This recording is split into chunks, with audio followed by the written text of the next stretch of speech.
இன்றைக்கி நம்ம பார்க்க போகிற டாபிக் என்னென்னா, ஆன்லைனில் ஆர்டர் செய்த பொருளுக்கு அந்த பொருள் வராமல் வேறு என்ன பொருள் வந்துச்சுன்னா அதுக்கு நம்ம என்ன செய்யலாங்கிறத தான் பார்க்க போகிறோம்.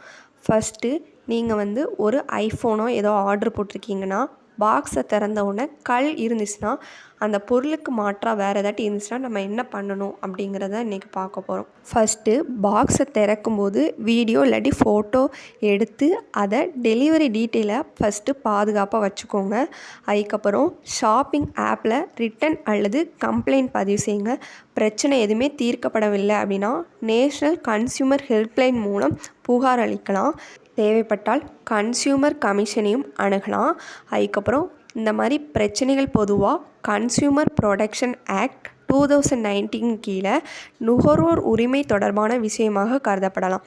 அதாவது விற்பனையாளர் ஒப்பந்தத்தின்படி பொருளை வழங்கவில்லை என்றால் மாற்று பொருள் பணம் திருப்பி வழங்குதல் பிற தீர்வுகளை கோருவதற்கான உரிமை உங்களுக்கு இருக்குது அப்படிங்கிறது சொல்கிறாங்க. கமிஷனுக்கு நேரடியாக ஒரு தேசிய தொலைபேசி எண் இல்லை, ஆனால் நேஷ்னல் கன்சியூமர் ஹெல்ப்லைனை தொடர்பு கொள்ளலாம். அது என்ன நம்பர்னா 1915 நேஷ்னல் கன்சியூமர் ஹெல்ப்லைனை தொடர்பு கொள்ளலாம்.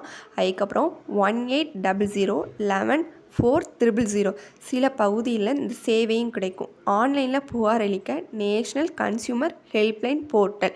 ஷாப்பிங் ஆப் நடவடிக்கை எதுவும் எடுக்கலை அப்படின்னா நேஷ்னல் கன்சியூமர் ஹெல்ப்லைனின் 1915 என்ற எண்ணை தொடர்பு கொள்ளுங்கள். தேவைப்பட்டால் கன்சியூமர் கமிஷனையும் அணுகலாம். இந்த மாதிரி டெய்லி ஒரு லாவை தெரிந்து கொள்ள நம்ம பேஜை மறக்காமல் ஃபாலோ பண்ணுங்கள்.